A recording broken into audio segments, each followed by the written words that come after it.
Hello, and welcome to the Digital Workspace Works podcast. I'm Ryan Purvis, your host, supported by our producer Heather Bicknell.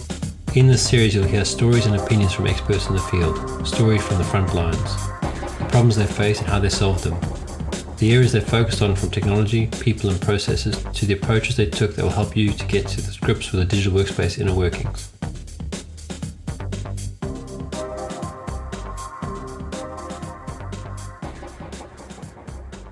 I'm Tom Arbuthnot, Principal Solutions Architect at Modality Systems, and we specialise in Microsoft 365 collab, so primarily Microsoft Teams, but also Skype for Business historically, and kind of the rest of the Microsoft collaboration story.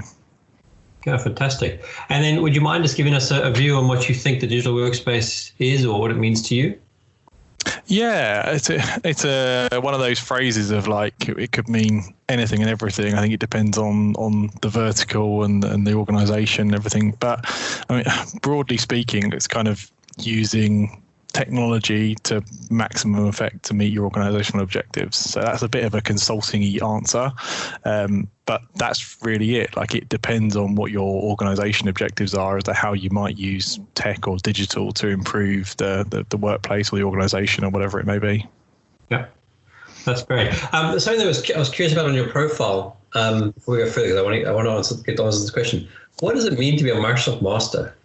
Yeah, it's a good title, isn't it? It's a bit of an old one, actually. So back in Skype for Business Server and Link Server and OCS, which are very technical, install it yourself products as opposed to kind of cloud SaaS, Microsoft had a program called Masters where you could do a kind of deep dive 3 weeks with Microsoft, and it's like real, like down to the nuts and bolts, how SIP works, how the servers work, troubleshooting, that kind of stuff. So I did that. It's quite old now. I did that, I think, 2015, and you do lab exams and written exams and all sorts. So back when I was more hands-on than I am now, that was the kind of the higher end certification for being a master in a particular technology. You could do it in Exchange as well. You could do it in SharePoint. I did it in Skype for Business. Okay. And has technology changed that much going from Skype for Business to Teams? Yeah, quite massively. I mean, there was a Skype for Business Online, or there is a Skype for Business Online, but it was primarily the mass market was a server product. So you would install it yourself on your own hardware, manage it, maintain it, patch it. The cloud is a completely different beast. So Teams is a giant cloud service built of loads of microservices, and you're buying it as a service from Microsoft. So all the patching and maintenance and to a certain extent the control is gone from the end organization, and now it's about making the most of it, understanding the constant changes, managing a SaaS service, which is very different to managing a kind of traditional I can hug my servers type service. Yeah, I think we all live a bit in that quandary of you can't control it, but you need it to do certain things. Yeah, it's fun watching. So I have the privilege of working with lots of different sizes of organizations, the biggest being kind of 300,000 and then a few kind of 100,000, 50,000s and down to a few thousand at the lower end.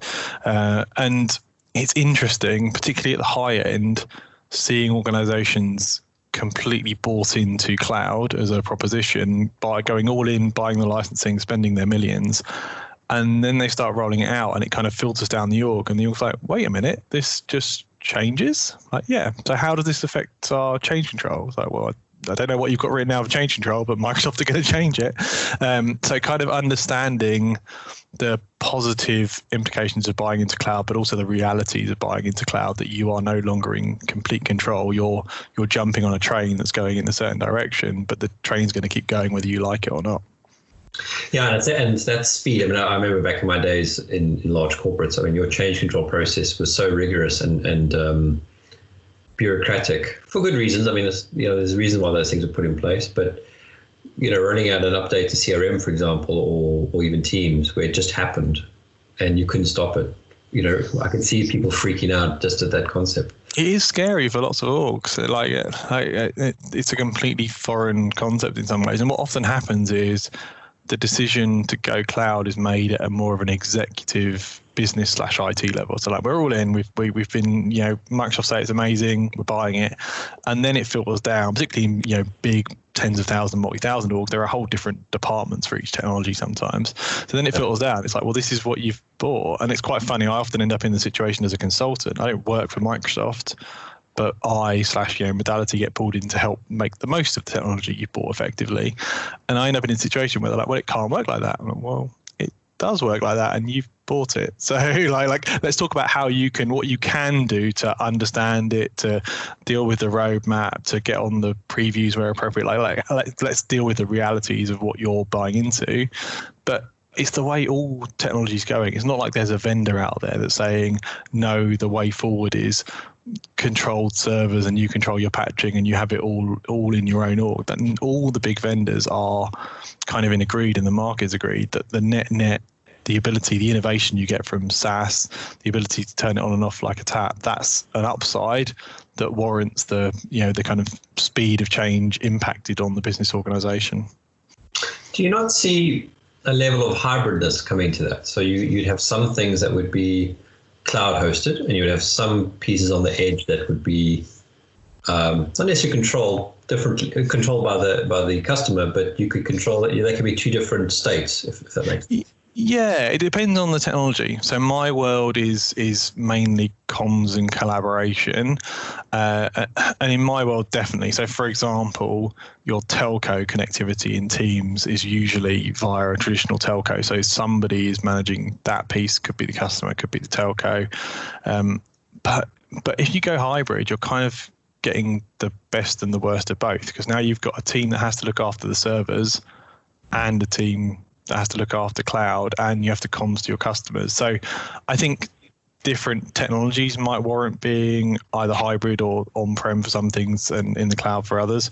But you're causing yourself a lot of overhead if you're doing it arbitrarily, if that makes sense. There has to be a really good reason for it. Yeah, I'm thinking about like recordings. So in sort of the banking world, we've got traders that need to do their calls, and those need to be automatically recorded. And then by legislation, they may need to be recorded and held in a domicile. So yeah, but you can do that in cloud. So it depends how hybrid's one of those massively overused terms, but you can, right now we have customers recording Microsoft Teams sessions for compliance, and they record it in their Azure.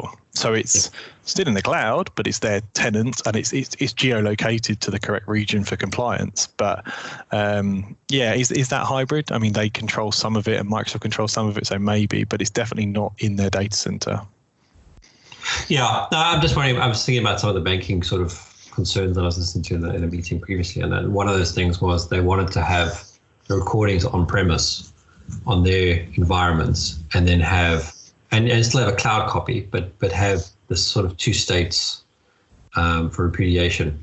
Yeah, I mean, this obviously speaks to your background, doesn't it? So financial is one of the most interesting ones for cloud because of the regulation and the tight requirements. And yes, so Microsoft have an API for session recording, if you like, or session capture, and they will throw the recording at you. And when I say at you, at a third-party product.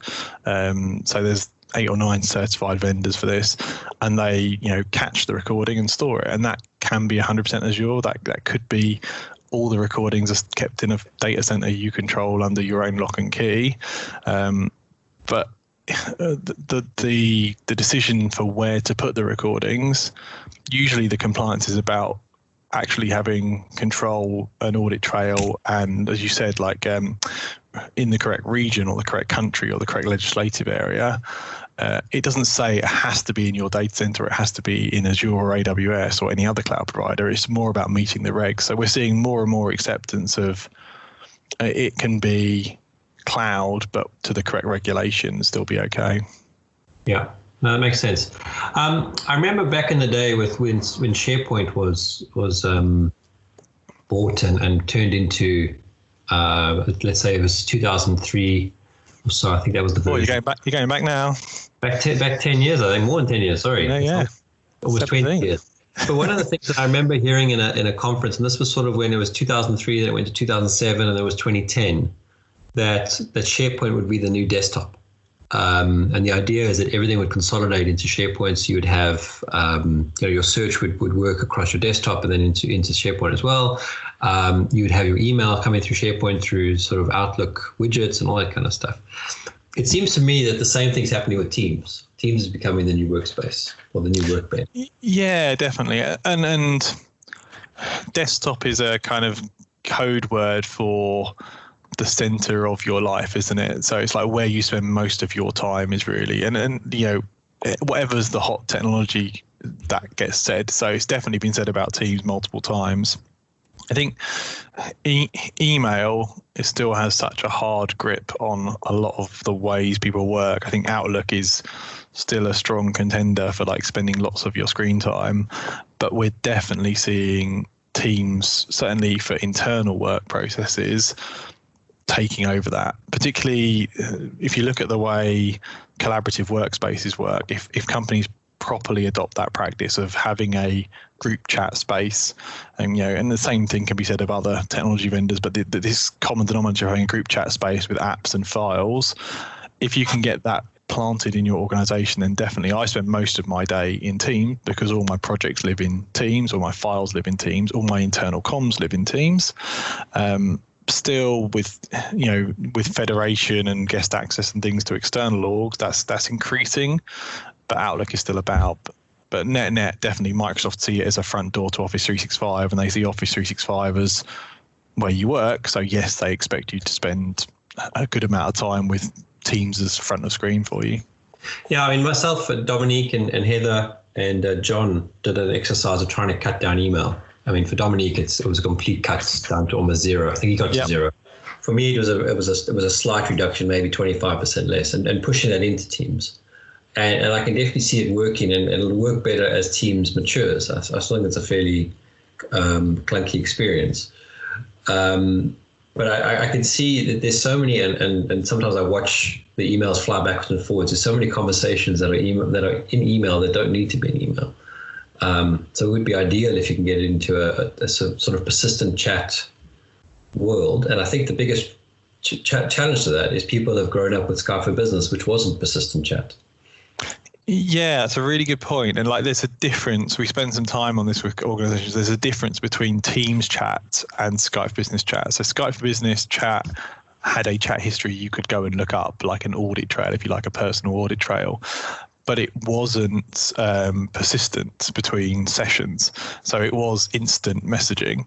And Teams is not instant messaging in the same way. Yes, it sends it instantly, but there's a cultural decision to make about, does it, is instant because it sends instantly, does that mean you warrant an instant reply? So is it email, is it asynchronous, or is it synchronous real time like instant messaging? And the reality is somewhere in the middle. Like, people will reply if they can, but I might not expect an instant reply, but I'm not going to send you an email. I'll send you a chat message.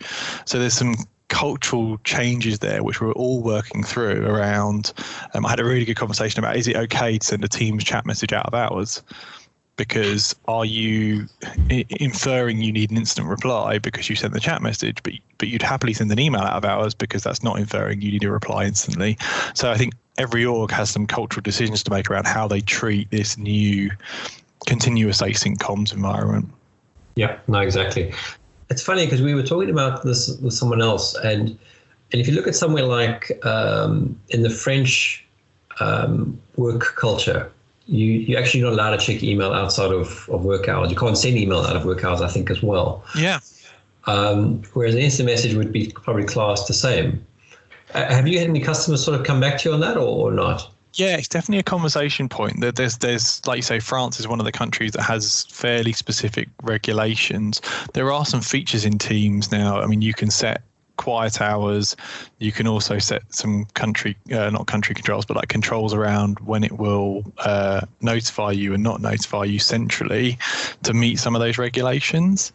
It's a tricky topic, isn't it? Because you can obviously see the intent, which is that if you let people message at all hours, they tend to get sucked into work, and therefore they end up working longer than they're paid, quote unquote. I think it very much depends on the organisation and the role of the culture. Again, like for me, I work odd hours. I will absolutely get my kids to bed, jump on my laptop at 8:00, smash out a few bits and pieces to get ahead of the next day, and do an hour then. And equally, I'll quite often jump out of work at 3:00, go and pick my kids up from school, and not worry that I've got an hour where I'm picking my kids up and saying hello to them and everything else. That's part of our culture. So for my org, that wouldn't work at all. But if employees are feeling pressured to work, then I can see how you need some way to protect them. I'm not sure IT rules are the way to protect that kind of scenario, but it's one option. Yeah, you're right. I mean, that's sort of the integrated working method, and it's how I grew up working in a lot of ways, where you mix your day in with your work, and if it means you're working late nights, but that might suit your sort of mentality and the work you're doing as well. Yeah, I think there's a big difference between like shift work and knowledge work in that sense. Like if you're doing, say, retail or warehouse or whatever, and your boss is pinging you out of hours for answers, that's not part of the kind of unwritten contract. Like you're being paid per hour you're there. Asking you to be aware of work outside of hours or answer questions, I think is a stretch. But if you're in a kind of modern knowledge worker, you're results orientated, not hours orientated, then I don't see the point of locking email off or comms off bang on 5:30, for example. Yeah, and I think there's also from a personal decision point of view, where you can decide if you read that message. I'll give you an example. My boss sent me something like 10 to 7 last night, and I was just finished off dinner with the kids and that kind of stuff. And I didn't have to reply right there and then. I could, I replied to him sort of 8:00, and I don't think he was expecting me to reply at 5 to 8. He was expecting me to reply when I replied, and that's a good, healthy culture. Yeah, I think it's definitely a conversation to have out loud, though, isn't it? I do wonder about it sometimes. Like I quite often work Sunday night to get a jump on the week, and I do wonder if I send a Teams message or an app mention, am I applying kind of psychic pressure on those people to reply? And I've had that conversation with lots of people just saying, look, I work odd hours. I'm not expecting a reply. I'm just getting the ball out of my court kind of thing. But I think it's an important cultural conversation to have out loud, because you could definitely see how someone, particularly if you're junior in an organization, like, well, my boss just pinged me. I have to reply now because they're my boss. So that conversation is worth having for sure. Yeah, no, I agree. You've worked obviously with a lot of customers. And what would be one of your sort of best rollouts or best experiences with what you've worked with over time? It doesn't have to just be Teams. It could be even back to Skype. Yeah, I mean, it's interesting to talk about the definition of best, isn't it? Because or even your worst. Yeah. I mean, I think what's been pretty transformational over the years I've been working in IT, which is quite a while, is the psyche has moved best from successful technical rollout to actually used by the business. So if I think back, 10, 12 years, you were patting yourself on the back in IT if you'd successfully plugged in all the IP phones and they all had dial tone and the failover tests worked and you'd done everything. You didn't care if people were using them or not. Like, you didn't care if they knew how to use them or not. You were just like, well, my job is to plug all this stuff in, make it 5 nines available, patch it to current, best in 2020 is incredibly different for the better. I think it's now, well, if the business aren't gaining value out of it, what was the point? Like we've become, and it's still a journey. I don't think all of IT is there yet, but we've become much more aware of like IT is to serve and enable the business to do whatever they're trying to do. So what are the business goals and how do we help? So I'd say in that context, orgs that are starting to get beyond just the kind of UC bit of Teams and actually use the collaboration work out loud piece, and it's only pockets. It's still a very early in the kind of big org psyche about using Teams and channels.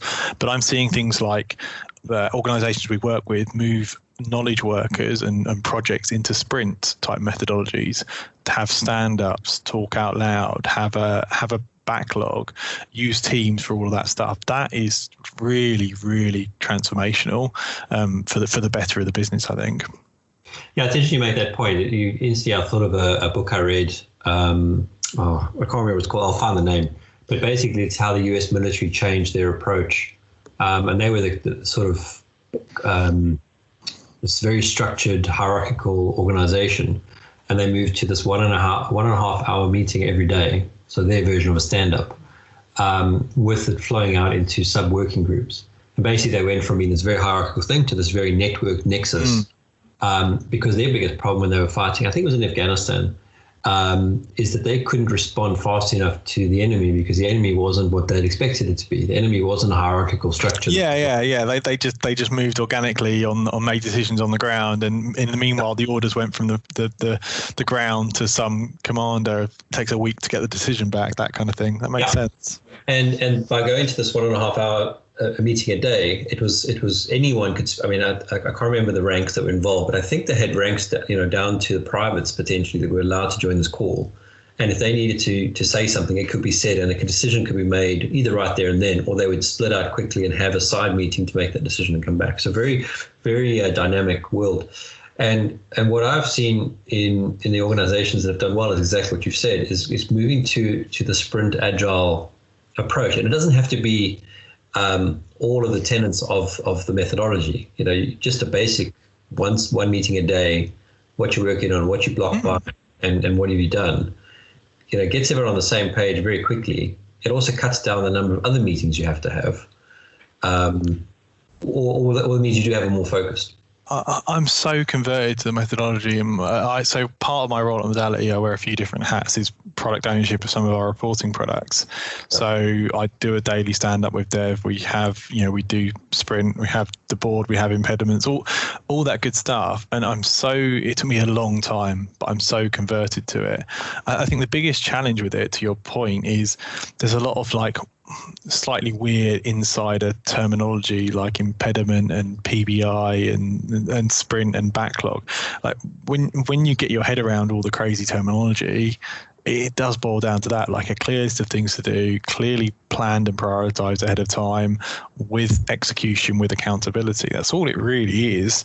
I think someone's got a job to do. I mean, I know people have tried, but to kind of declutter it from the kind of esoteric terminology to say this is what it is for business. Like it's everybody's written down tasks with names on, with efforts on, with estimates on, and they are going to update you, because far too much in the organizational side of businesses, it's like, well, we all have a great meeting, we all say there's 10 things to do, we all walk away, we'll come back in 2 weeks and have the same meeting. Like nothing gets done.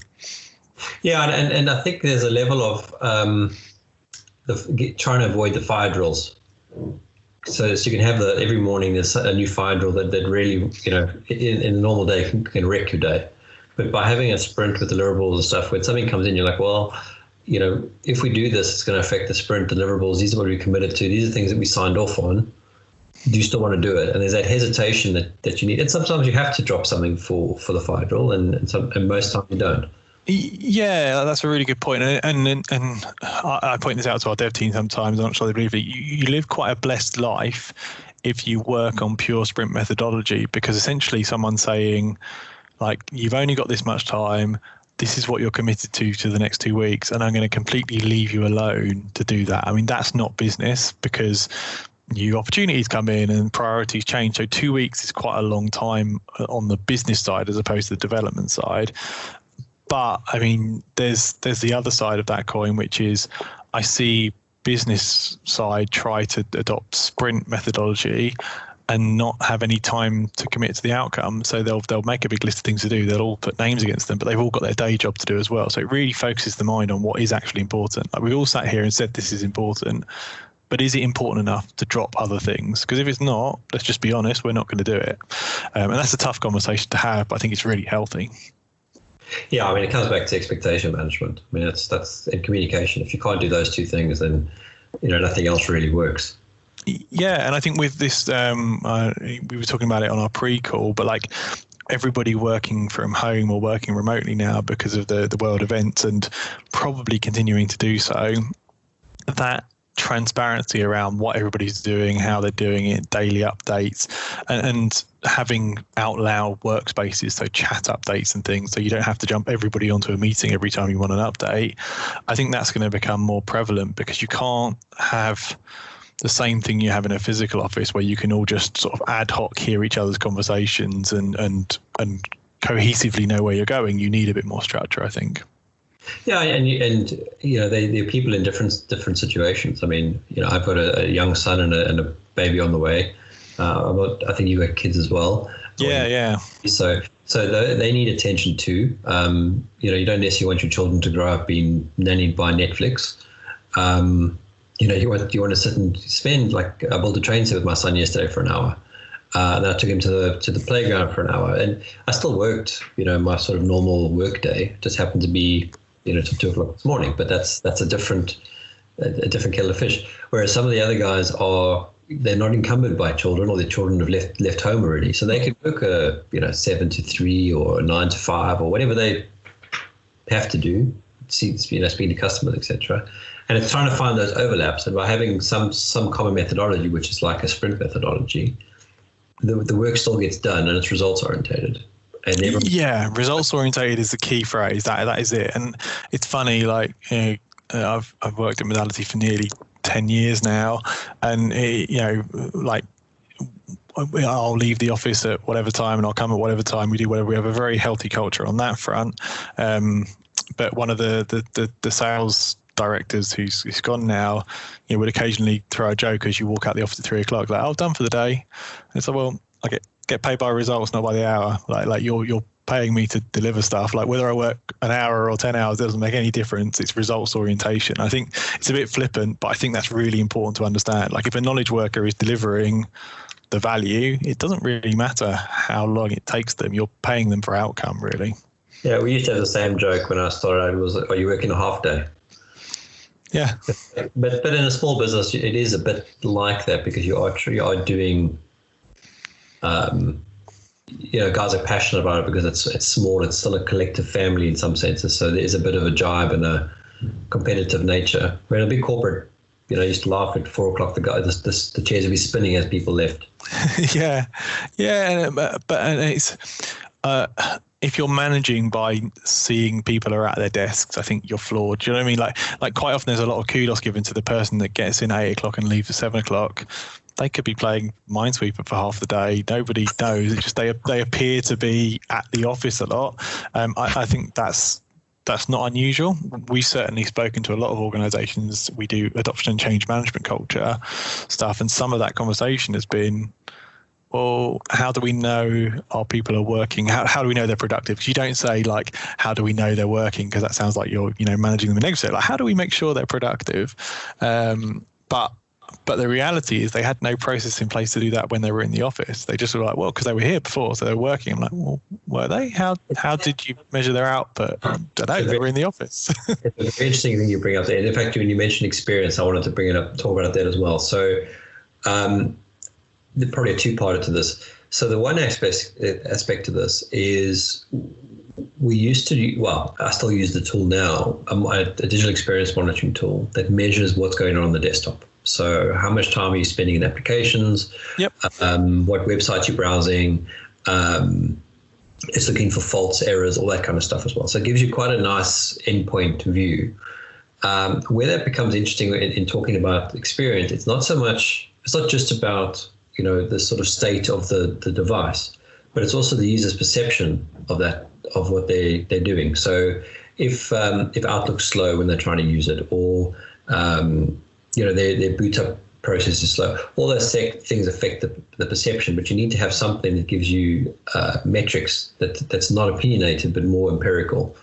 Where I was going to get to is, I notice with Teams it's a very clunky experience, but I think the value I get out of it, I'm prepared to accept that clunkiness, as it gets better. But I know that there's some users that don't feel like that. Now, so that's the one piece is talking about that experience. The other piece of this is trying to see where people spend their time and should they be using those applications as part of their job. So that part of those getting those results. So, if you've got a developer who spends 4 hours a day in Outlook, then they're probably not writing good code, or they're probably a project management job and not a developer's job. And now a technical lead or architect might be slightly different, but it's trying to understand those metrics, because when you start providing the right tooling to someone, you want to understand their persona and what they need and where they should be spending their time. Any thoughts on those two sort of aspects? Yeah, I think that's a fascinating topic. So I use a product called Rescue Time personally, and that's a little desktop agent that monitors basically active screen time and gives you a self-report on where you spend your time. And Outlook was the prime candidate to look at. Like for me, like if you're spending a disproportionate of your time in Outlook, you're probably just reacting to incoming stuff and replying. And then 100% what you said is true. Like it depends on the job role. Like if I'm project management, that probably is my primary job. Like I live in Planner or Project and Outlook. So I 100% think that's worth looking at. It's a real delicate balance between trying to coach the employees to get the most out of their role and kind of overbearing them, worried because they look at YouTube for 20 minutes and you're going to crack down on them. So I think it's a delicate topic at scale, but definitely Outlook is one of those enemies. Like if people use their email as a task list, like that absolutely kills me. Like they boot up their Outlook and whatever's at the top or whatever's been chased a few times, that's where they start. It's so easy to do that, and then we've all done it, I'm 100% sure. But blocking out the time to plan where you're actually going to spend your time as opposed to reacting is a really big important thing. Yeah, I mean, I've tried two strategies, and I'm kind of sitting on this strategy as my current email strategy. So the two strategies I tried, the first one was I would do email first thing in the morning, at lunchtime, and in the evening. That didn't work because the minute I saw something in my inbox, that became my day. So the second strategy I do now is I try not to open Outlook until after the first meeting of the day. So if I go to meet, the only thing I look at is my calendar, which I can look at in a separate app. Yeah. As long as that hasn't changed, I only open email at like sort of 11 o'clock in the day, and then I'll do an hour going through it and that sorting out. And that seems to work. And then usually again at sort of 5, 6 o'clock, I'll look again, and then I'll try. And then I try to keep Outlook closed through the rest of the day. Yeah, that's amazing. I think and it's very much an org culture thing again, and this is where sometimes teams can help, because lots of orgs, I see it, still today all the time, email is treated like instant messaging or almost like a phone call. Like if your boss emails you, they expect the response, and when you add something like Teams, you can respectfully org-wide kind of say, look, Teams is not synchronous comms. I'll get to it when I get to it. If you need me urgently, it's instant message. Or if you need me properly urgently, really it's phone me, because don't expect me to be looking at my Teams instant messaging box every hour of the day. I'm busy, like you say, I'm a programmer, I'm busy coding, I'm a whatever, I'm busy writing tenders. But technology is not the answer. The culture conversation is really the answer, because any of these technologies can be used well or badly.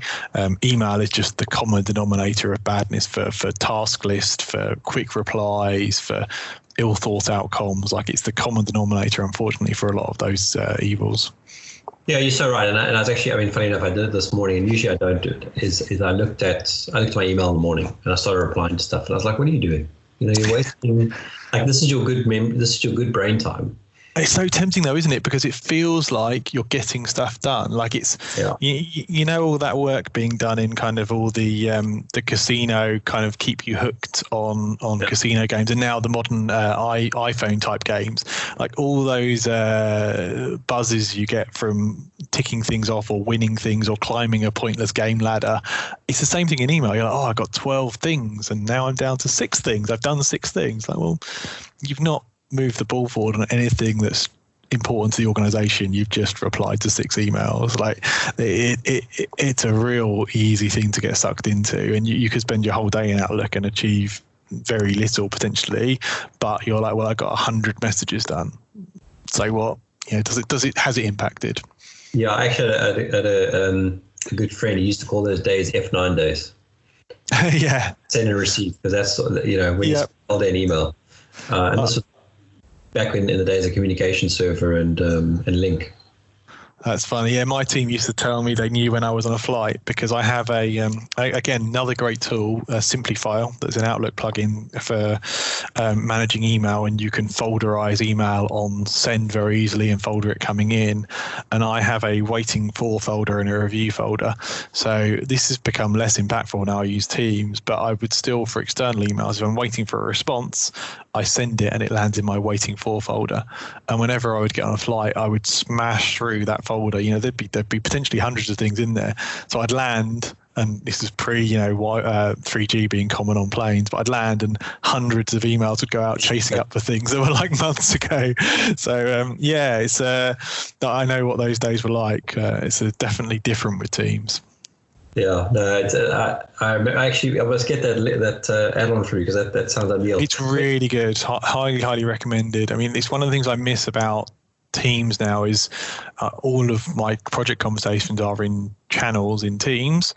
I can bookmark them to remind me to go back to them, but having so much task processing has grown up around email, and that Simplifile product is excellent.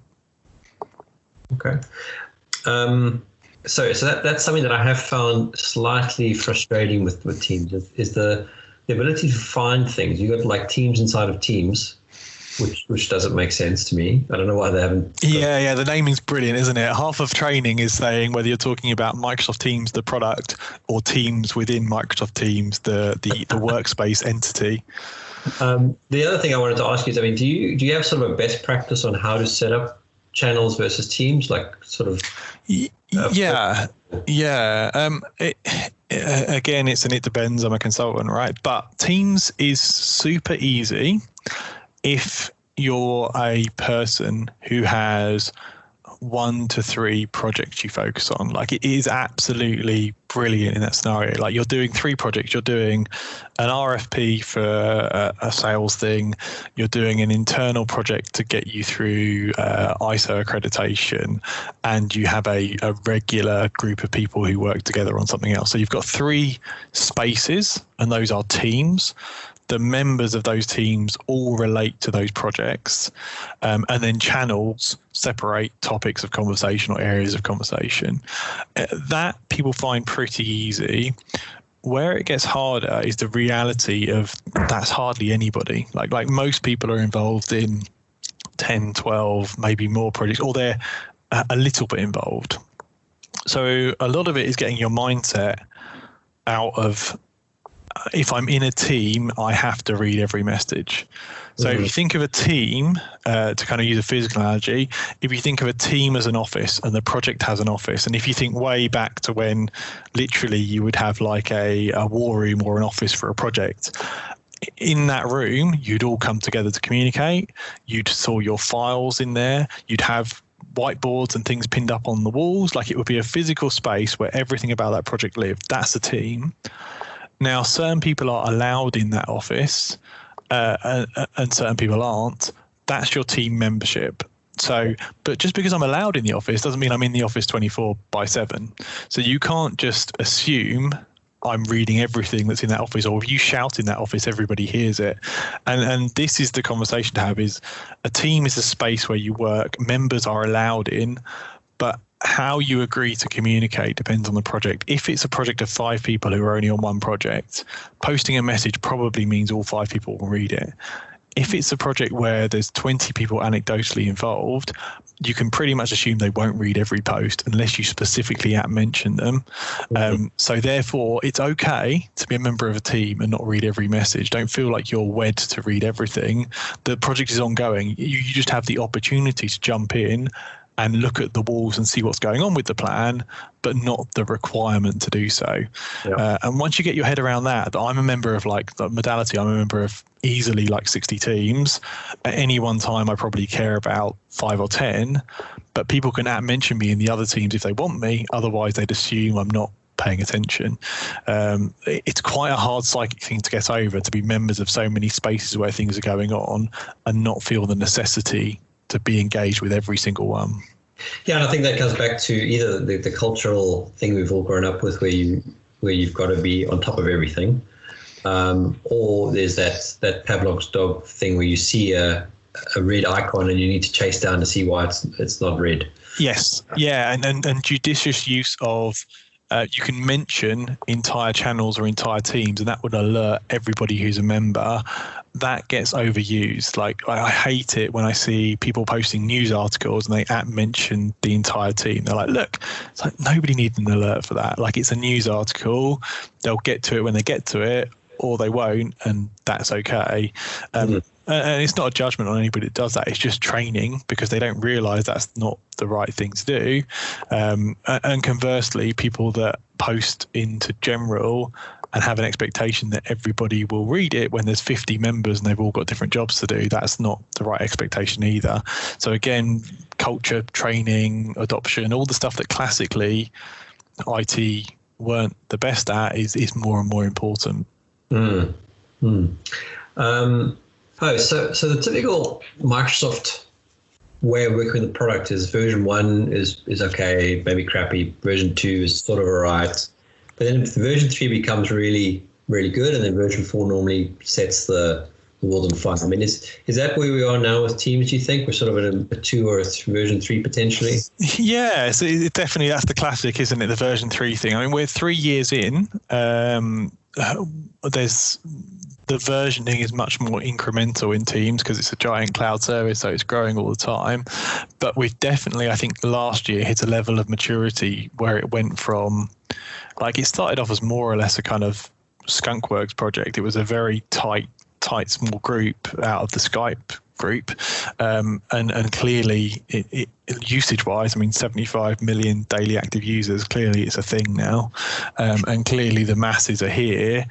So it's much more mature in kind of its structure and dev process. It depends how you measure kind of good, I guess. I mean, you could argue that it's does so much. It's a bit sprawly in terms of all its abilities and all its features. So I think there's some still work to be done on. For example, we talked at the top of the session about working with external organizations. That's still a bit clunky.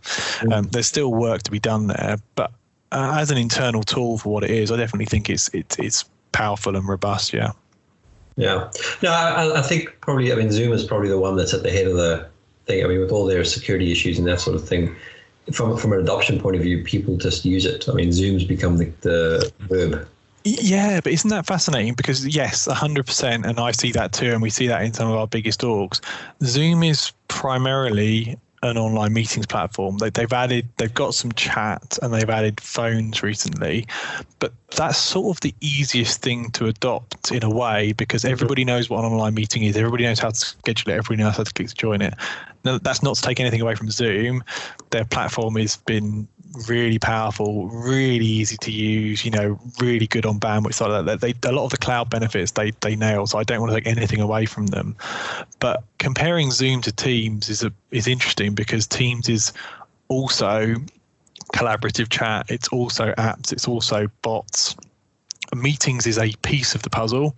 Yeah. And I think some ways Microsoft have taken a bit of a strategic hit of they could have just broken out Meetings from Teams as an app and said there's a Teams meeting app, and they probably could have won quicker in the online meeting space because they would have taken all the governance complexity, all this conversation we've had about how a team works and cultural change and app mentions and all that. So they could have just hidden it all and said, we're a meetings platform.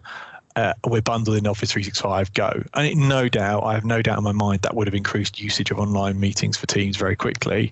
But I think Microsoft are playing the longer game of we want to be part of the workflow, part of the work experience, not just the meeting, but the whole workflow, which has stunted not stunted, but slowed their growth because there's so much culturally, mentally, governance, best practice to get around.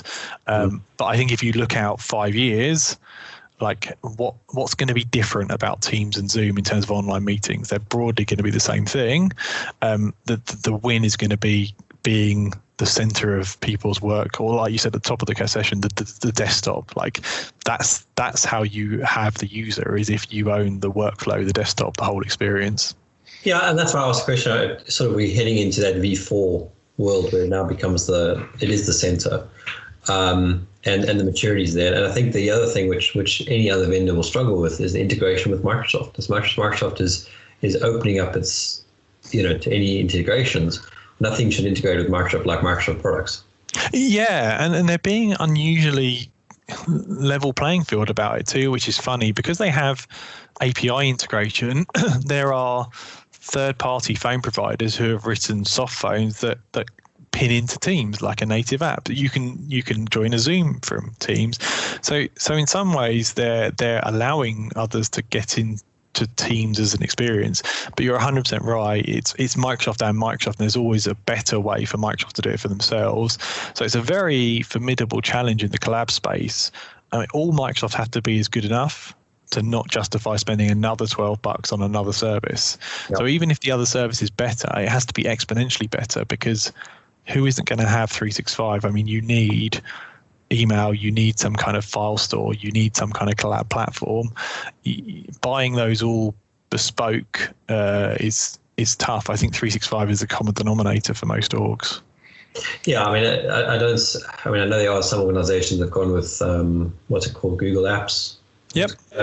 I know that some have gone that way. I know some have come back to the Microsoft world. I mean, besides that, you've either got to build your own by cobbling together a whole bunch of other components, or just pay with your credit card and be online.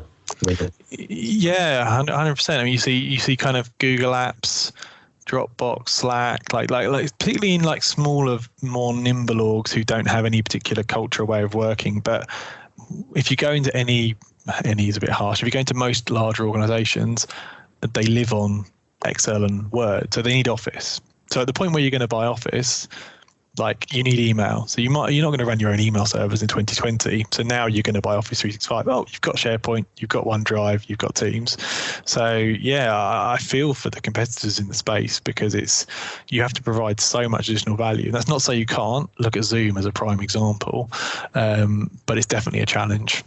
Well, you got Zoom, and you got I think Citrix has got their own version of Teams, or I might be wrong. Yeah. Cisco has a Teams version as well. There's the Altazan guys have a version. So there are a few players about, and honestly, I get in fun conversations where people try and take me feature for feature on those things. It's like, well, Slack does this and WebEx does that. I'm like, well, cool.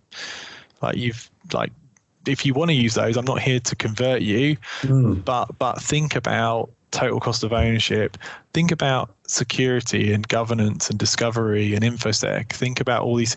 Suddenly the conversation changes from this thing has a blue button, this thing has a red button, to if I need to do information discovery on my entire org, how do I do that when I'm running Dropbox and Slack and Trello and this thing and that thing and that thing? Are they really functionally that much better that they warrant the overhead? Might be yes. Honestly, you're the org. You hit the business goals, make the money. If you tell me Slack is making you more money, use Slack. Blessings. But if they're roughly the same and you've already paid for one, do you really need it? Is a fun conversation to have. Yeah, and I mean, I've sat in a few sessions where guys are trying to argue the sort of bells and whistles of their different choices. But then integration becomes their biggest pain point, and they're complaining about how even though Zoom integrates with Slack and they can start a call, they can't record the call automatically sometimes, or it stores it in the cloud, or it stores on the desktop, and they can't control where it's recording to. Yeah, it is tough to make those things work together. So kind of the conversation, you can almost draw a line. It's like user experience and management control, compliance, governance. Those are the big areas. And even if you completely nail user experience, the governance, control, audit trail, discovery thing can be really, really tough. Yeah, that's cool. Great. Well, I think let's tie up there. I think we've had a good chat. Yeah, we've been all over the place. I hope it's been useful. It's been fun to the topics I enjoy talking about. I can hear that. Where can people find you? So the blog is tomtalks.blog, and I focus there on Microsoft Teams, Microsoft 365 Collab. Also super active on LinkedIn and Twitter. LinkedIn is just crazy at the moment. If you're in this space and you're interested in collab and digital transformation and modern work experiences, I'd highly recommend you get into LinkedIn and some of the conversations that are happening there. It's really good right now. Super. Well, thanks very much for your time today. Great. Thanks, Ryan. Been a pleasure. Thank you for listening to today's episode. Heather Bicknell is our producer and editor. Thank you, Heather, for your hard work on this episode. Please subscribe to the series and rate us on iTunes or the Google Play Store. Follow us on Twitter at the DWW Podcast. The show notes and transcripts will be available on the website www.digitalworkspace.works. Please also visit our website www.digitalworkspace.works and subscribe to our newsletter. And lastly, if you found this episode useful, please share with your friends or colleagues.